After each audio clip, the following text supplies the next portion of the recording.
Guys, welcome to Augmented Six Chord Week.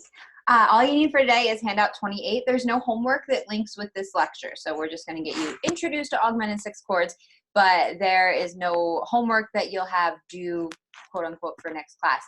Just really quick, it is April 3rd, the day I'm filming this. The governor extended our shelter-at-home order to extend through the end of the month. It was tentatively supposed to end on Monday. So for you, that just means that the rest of your semester is coming from my dining room.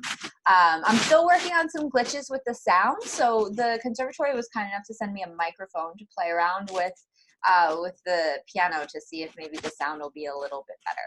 But we're still working things out. Thank you guys for being so patient. Handout 28, and when you come back, I'll have it pulled up and we'll be able to get rolling. All right, so the first piece you have in front of you on your handout is from Messiah. Speaking of crummy sound, I don't actually think the sound is poor on this recording. I just think it's very quiet. So you might want to just go and listen to this on YouTube or Spotify or what have you on your own volition, because it doesn't sound great, I don't think, right through these speakers. It's really, really quiet. But I'm going to play it anyways, and then we're going to talk a little bit. So here you go.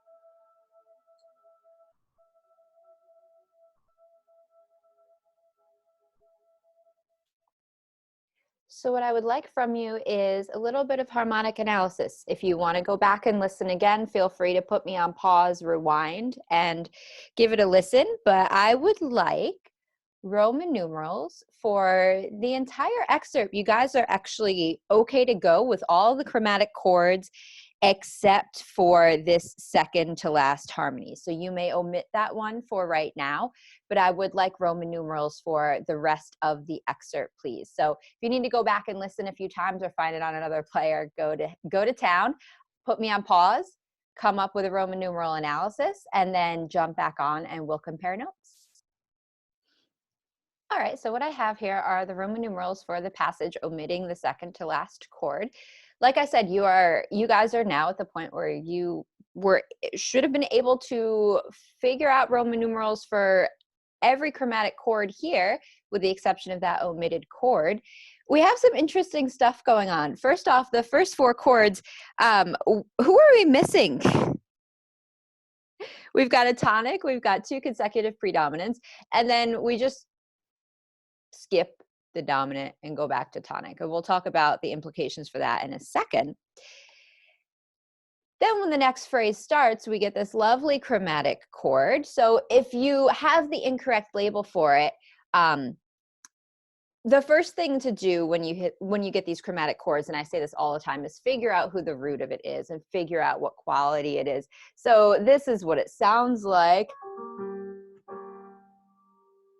So if you were to kind of play around and restack it, you would find that C sharp is the root if you stack it in thirds, and the quality is fully diminished. So a C sharp fully diminished 7 chord then wants to go to some flavor of a D chord, right? Because it's playing like a 7/7, that C sharp is acting like a leading tone. It wants to resolve up by half step to some flavor of a D. Now, because G is in the bass, that gives you a 7 fully diminished 4/3. And then we're in A minor, so we're expecting this guy to go to a D minor triad. It does not go there. Instead, we get this kind of surprise F sharp, and we go to a D major triad. Now, 2 weeks ago, we spent the entire week on modal mixture, and one of the pitches that is often affected by mixture is scale degree 6. And that is what happens here. The F sharp turns our D minor triad into a D major triad, and you are fine to just label that as a major Roman numeral 4, and it is in first inversion because of the F sharp in the bass. So that leads us to the chord that I asked you to skip, And then our very final harmony, cadential 6/4, moving to a root position dominant. So one thing I want to talk about is what we have going on in terms of voice leading. So starting with the second phrase, the C sharp diminished chord, look at the soprano line for me. And look at the bass line.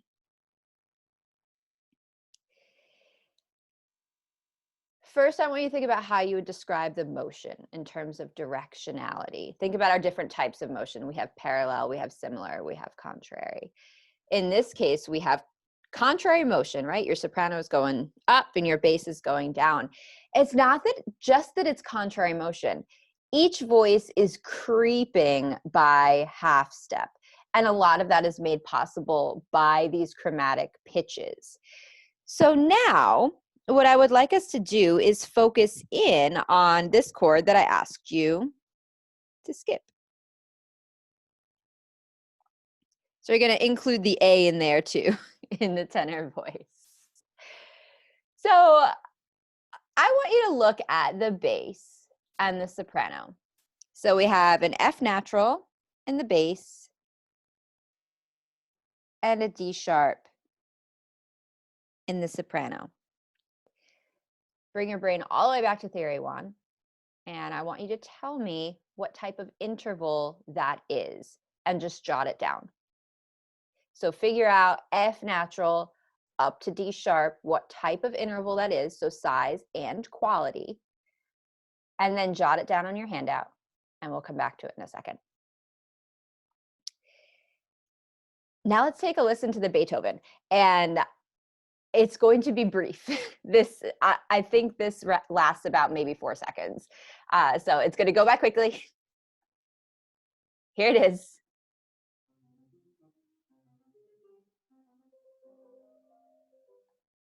I told you it was fast. All I'm really concerned with are the last 2 harmonies. We don't have a whole lot harmonically to talk about in the very beginning, right? But first off, we're in C minor.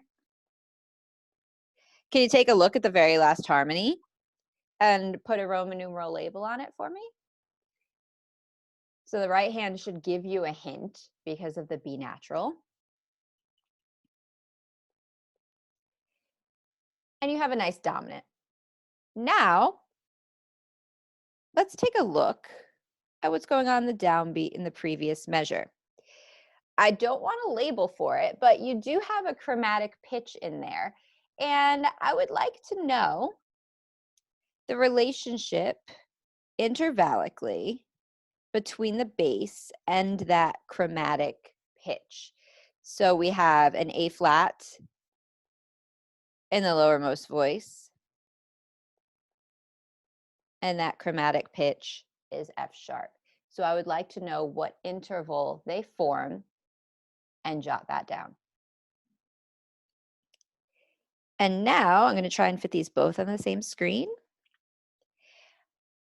Very different pieces of music, right? The excerpt from Messiah is very slow, very kind of morose in its minorness. And the Beethoven, although it is in a minor key, it has a lot of movement to it, from at least from what we could hear, right? A lot of movement, a lot of forward motion. Let's compare these 2 mystery chords. So the first thing I want you to do is kind of speculate what harmonic class they are. So maybe the easiest way to do that is to look at where they go. So we've got this mystery chord here in our Messiah excerpt, and it leads us to a cadential dominant that then becomes a root position 5 chord. And in the Beethoven, we have this mystery chord that leads us to a dominant. So that should give us a hint that more than likely both of these harmonies are behaving as predominants.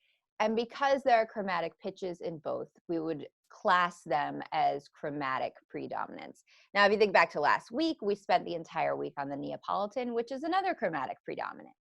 So we're working with the same harmonic class here, these mystery chromatic predominants. Now, I want to really focus in on how they move. So when I asked you for both of these intervals, the F to the D sharp and the A flat to the F sharp, hopefully your response to both of them is that they are an augmented six. Now, some of you might have gone and played this on the piano or gone and played it on your instrument. And if you did, here's your F, here's your D sharp. If you were just using your ears, if I played that interval for you in an oral skills context and said, tell me what interval that is, 99% of you would tell me what? You would tell me it's a minor seventh. So if you went and played this on your instrument or played it on a keyboard and then answered my question by writing down that it's a minor seventh, your ears are working perfectly fine. And harmonically, yes, it sounds the same as a minor seventh, but we have to take into account, because we are dealing with notation on a page, right? We have to take into account how it's spelled. Looking at it, F, any flavor of an F up to any flavor of a D is the size of a sixth. So we have to take that into account. And it's not just me being extra annoying, it's because that particular interval is going to resolve very differently. An augmented sixth has a different tendency than a minor seventh. So we have to take that into account because it's going to affect how that harmony will move, or how that interval will move. So with that in mind, let's take a look and see what this interval does. We have it beautifully placed in our outermost voices here, so it's very easy to watch it go.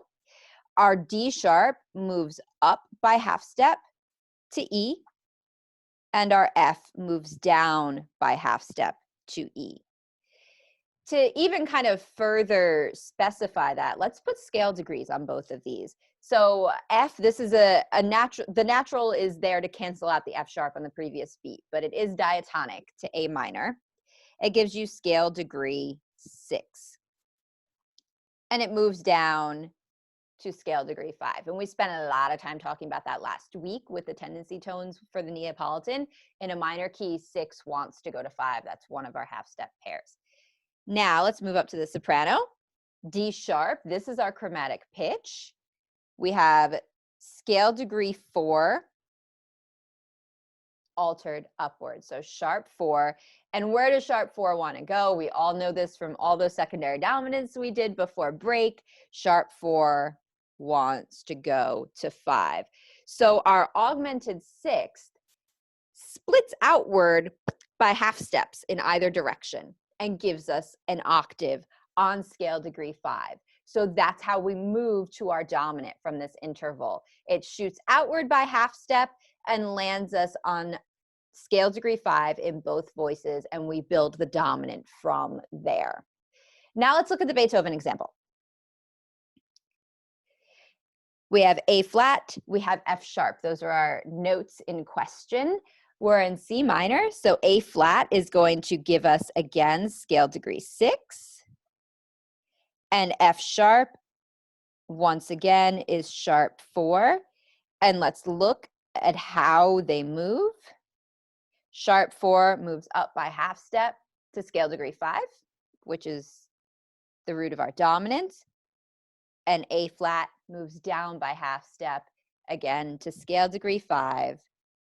And we build our dominant triad around that.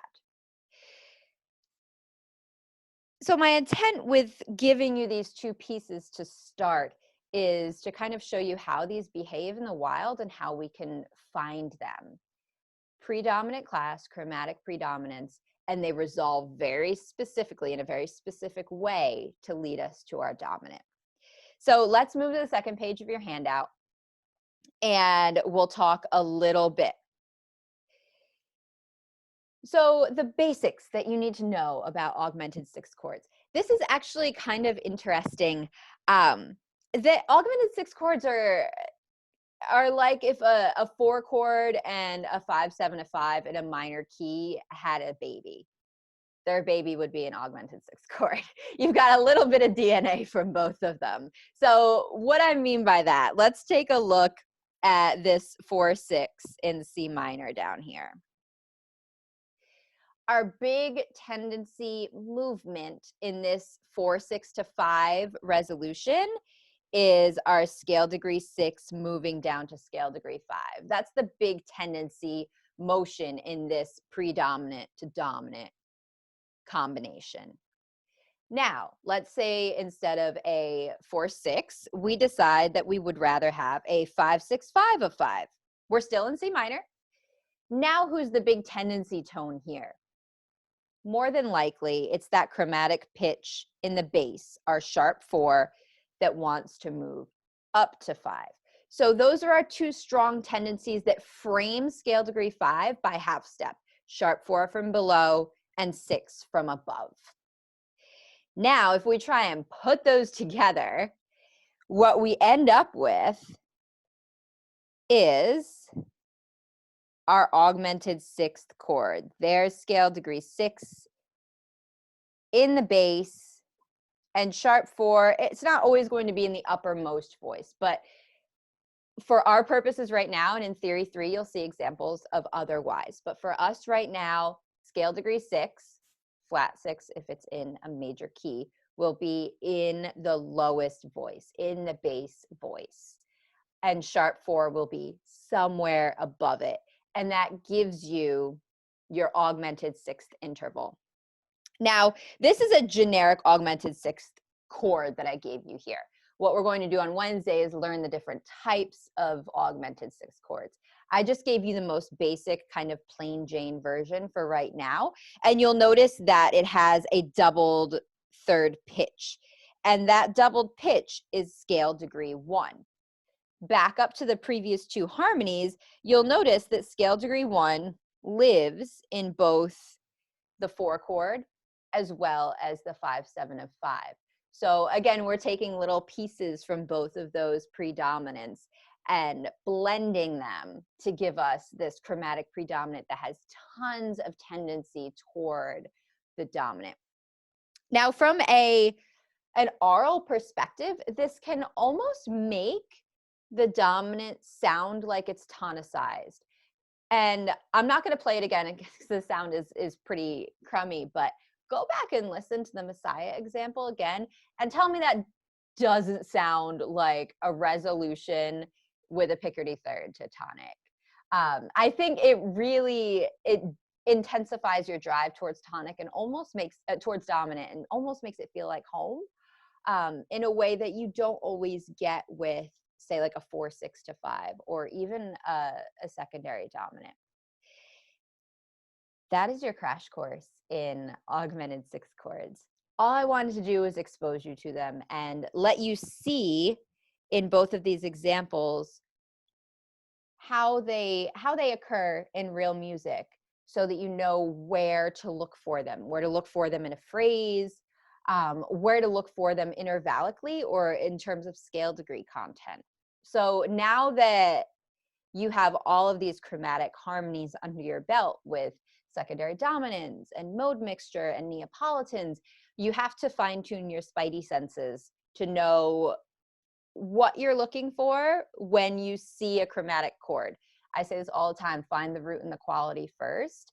But now that we're adding in these augmented 6 chords, you know specific scale degrees that you can look for and look for patterns of motion, that augmented 6 splitting out by half step to the octave. Okay, when I see you again on Wednesday, we will dive way more deeply into these. You'll learn how to spell them, you'll learn how to resolve them, and you'll learn the labels for all 3 types of them. This was your introduction to what they sound like, how they function, and what they can do to your perception of a phrase. So no homework for this lecture. Enjoy the little break, and I will see you guys in a couple of days, and we will get into the more nitty-gritty parts of this. Take care of yourselves, guys. Wash your hands. Be well.